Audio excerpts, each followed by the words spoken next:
Looking for a fun way to win up to 25 times your money this basketball season?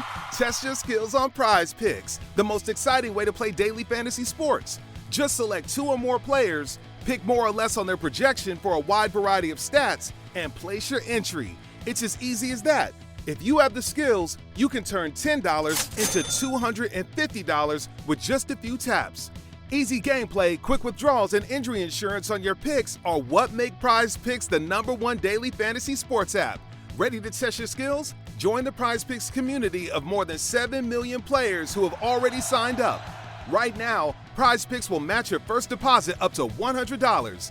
Just visit prizepicks.com/get100 and use code GET100. That's code GET100 at prizepicks.com/get100 for a first deposit matchup to $100.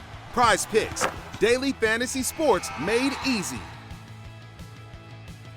Welcome to the 9th episode of the Meet the Mancunian podcast. Every week, I aim to introduce you to an interesting Mancunian from the sculpturally diverse city, Manchester. We will hear from ordinary people making an extraordinary impact. Presented by Deepa Thomas Sutcliffe, Newbie Mancunian. Tune in every week for a new episode. Looking to find out what's going on in your community? We hear from Mel Page, co-founder Drawing Board Productions, in this episode. I'm delighted to introduce my guest, Mel Page, co-founder Drawing Board Productions. Thank you, Mel, for joining me today. Thanks for having me. It's a pleasure. How did you find a passion for community newspapers? So I was in a period of change at the time that my business partner, Amanda Forey, approached me with the idea. I was on maternity leave. I was thinking of ways to pivot the job I was doing at the time, and I had already had inroads in working in the community. So when she approached me with the idea of a newspaper, I just thought it was a fantastic fit for how I wanted things to move forward with my career. And we had already determined that there was a desperate need for a platform to communicate the things that were happening locally, either trying to find baby groups or trying to find meetups for exercise or trying to find out what local groups were doing or local businesses even, where do they advertise? How do they get their name out there? This need to have that single point of contact, a single platform that wasn't digitized. So the opportunity to create a newspaper was just, I couldn't resist. I love it. But tell us about how you started taking that to the local communities, and you're, I think, working in more than one community now, aren't you? Yes, we are. So we started out in the Heatons and Reddish, which is where both Amanda and I live. Amanda actually grew up in Stockport, so she has been embedded in the community for many more years than I have. I'm a southerner, so a northerner by kind of being adopted by the area. But it was a case of having already worked in the community in various different forms. I had undertaken a couple of event management projects, delivering local events. Amanda was the first person to establish the Heaton Moor Producers Market, which is still going, just with a different lead. And so we felt that we were very well connected within the community, and realised actually that everyone was very welcoming when we brought the idea to them. They also felt the need for a platform to communicate what they were doing, either not having the resource to do so online, not really understanding the process of how to make social media work for them, or just finding that many of the people they were trying to target weren't on a digital platform. So they wanted to get something hard copy in their hands that they could enjoy over a cup of coffee. So it was very well received by the community. And we have rolled out the same model now of community newspaper in 2 other communities, and found that even though we don't live there, they've still been really welcoming for the idea. So that's been really reassuring and encouraging. That's lovely. And I think you were thinking of perhaps expanding to Wythenshawe at some point as well, right? Indeed, yes. So we do have capacity really of only 3 newspapers, which we've reached at this point. It's just myself and Amanda that are in the business. We have a number of volunteers that help us with distribution, but in terms of actual production of the newspaper, it's myself, Amanda, and our designer, and that's it. So capacity's been reached. We've got 3 and we are comfortable with that number. What we now need to do is look for people embedded in their own communities who want to establish a community newspaper, and we can help them along the way. So if there's somebody in Wythenshawe that would like to do it, we would welcome their commitment to producing a Wythenshawe post. That's interesting. And I'm hoping some of my listeners might be from the local area. So tell us a little bit more about, who is it that you're helping and supporting? You talked about classes and local businesses, but two things. Who are the people who contribute to your newspaper, and who are the people who read your newspaper? So we have contributions from any sector of the community. That can be from a local community group, it can be from a resident who wants to write a regular feature, or even just do a letter to the editor about something that they've experienced within the community, concerns that they might have as well that we can address with local councillors, but it is a positive news publication. So we are always looking for those success stories, achievements. We have students who write for us, which is wonderful, seeing that new journalist passion coming through from the school network. And we link in with local businesses. So we have a number of industry specialists who write for us now in the finance sector, across we're actually going to launch one in Cheadle, which is to do with the housing market. So a number of different industry experts as well who contribute some of their content. Our readers are anybody that wants to know what's happening locally. We tend to find that the majority of our readers are probably those that don't access that news online. But we also have a lot of content that isn't online anyway. So we find, is anyone from young parents who want to find out about kids groups, all the way through to people who are retired and want to know what they can do in their spare time, but also people that are freelancing and might want to connect in with local business support networks, people that want to get fit and don't know which community groups offer the running around the Heatons or digging up the various different green space that we have to plant beautiful orchards and things. So it's really a very, very mixed readership, and we love that about the paper. We love that reflects really the number of different backgrounds and people that we have living in the Heatons and Reddish. Lovely. Were there any challenges along the way that setting up a paper, and it's quite an ambitious project. So were there any big challenges and any learnings you have from that? Our major challenge, which still remains a challenge, is funding, because it's a not-for-profit organisation. The newspaper is completely unfunded in terms of having any external support. We did have seed funding from the Area Awards Fund, so that's done through the Stockport Council. And as part of the Locality Boost Fund, we've been able to get some funding to support other areas of our project. But in terms of the newspaper, it is very much we have to drive the advertising revenue, and then that helps us to print the next issue and cover design costs and distribution. And we want to ensure that it's not an advert-heavy publication. So it is always keeping that steady balance. Obviously, we could have tons and tons of adverts and be able to afford every single issue that we print, but then that would not be engaging for our community. So we're always striking that very, very careful balance to give the local businesses a platform, but to make sure it's not too advert-heavy. But yes, funding is always the challenge. I'm not sure we've quite cracked the answer yet, but I have to say over the last month, we've seen significant interest from either funding bodies or enterprises within the Stockport area who are very, very keen to help. A lot of it is with free training and resource, but it's brilliant to know that they're seeing us as an essential service, and hopefully that will be something the council can then also see, and funding will be forthcoming. Fingers crossed. Crossed for you. I hope so. It's a very worthwhile project. So I do hope that you get the support you need, whether it be training and resources or funding. Can I ask you, what impact would you say you made? And we've actually just undertaken a social impact report, and it's been fascinating to see the feedback. We asked all of our community groups and other local representatives that we work with, and local businesses and our readers, to write in, filling in a short form and let us know how they feel about the newspaper and the impact that we have had. And it's just been wonderful to hear the stories, and it ranges from volunteers who deliver the newspaper for us on their street. They've found that it gives them an opportunity to get out, to meet the neighbours, get some exercise, particularly prevalent in lockdown when they needed a purpose to get out and about and, have some real social connection with people when everything was so challenging.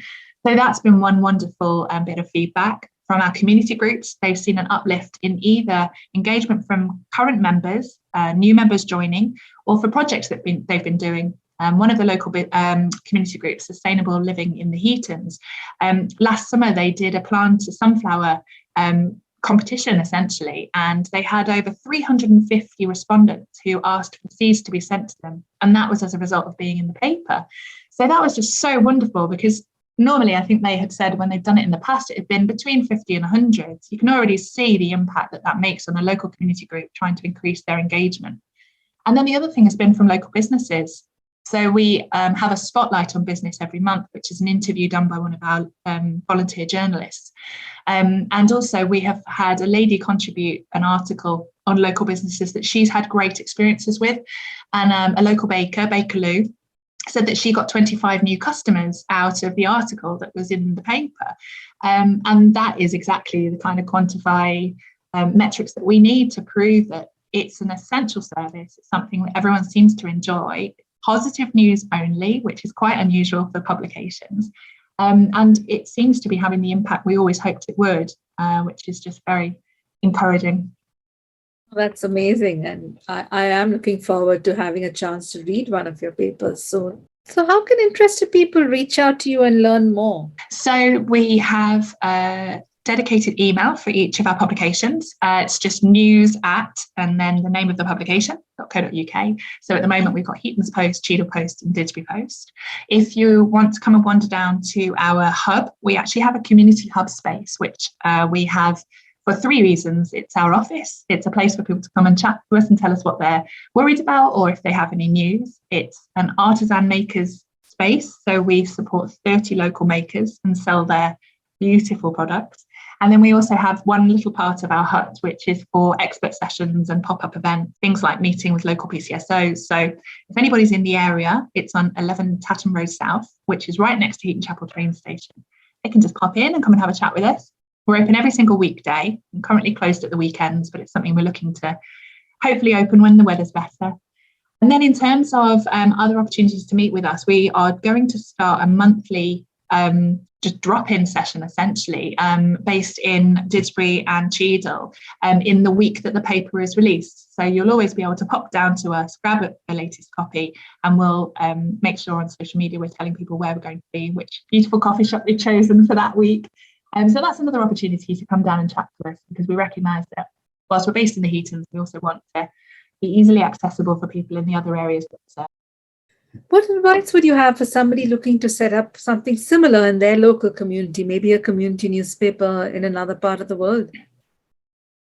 We would absolutely love if that was starting to happen, because I think that every community needs a newspaper and a hub as well, if they can. It's something that has just been vital for our community. We've seen it replicated in Cheadle now and Didsbury, and the same impacts are happening there. So it is an essential service, really.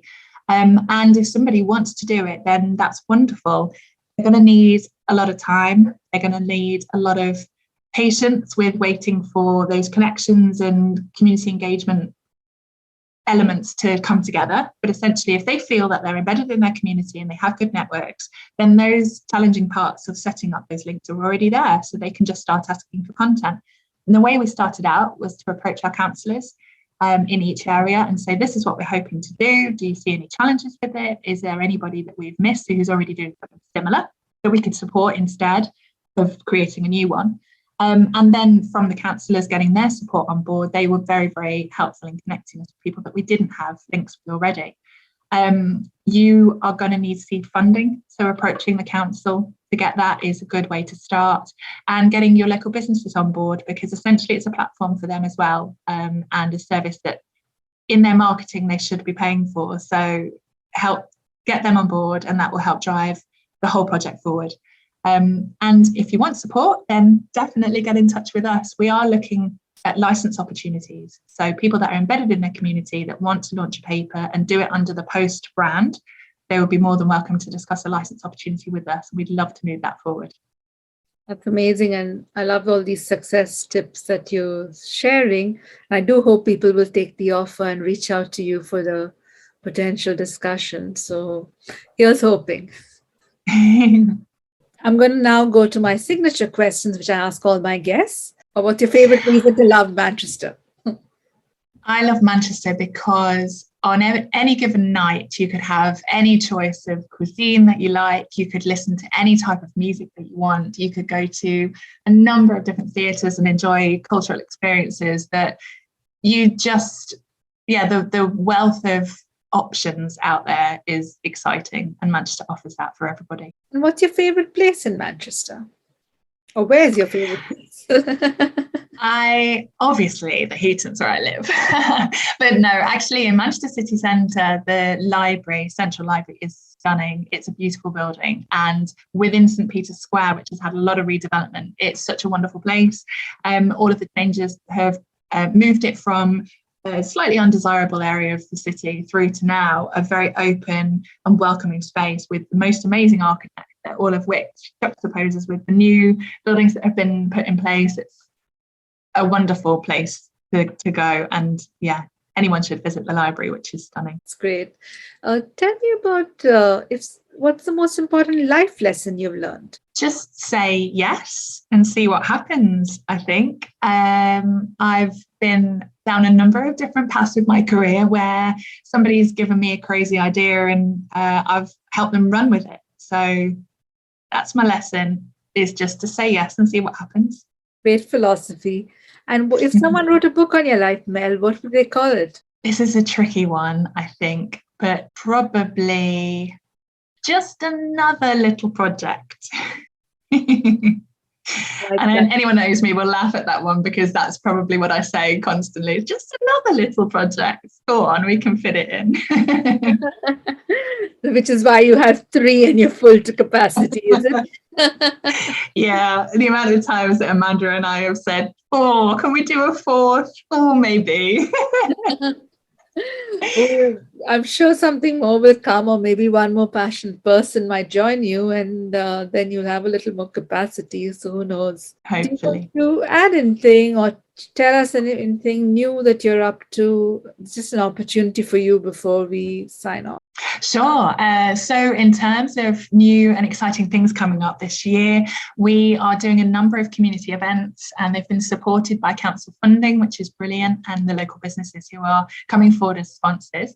So if you are in the area, please come down to Summerfest, which is on the 10th of July in Heaton Moor Park. We also have a spring windows project starting before that. So what we want to do is have the Heatons on the map as the place to come to see beautiful window art. We did it at Christmas. We're going to do it in the spring, and we're going to do it for Halloween.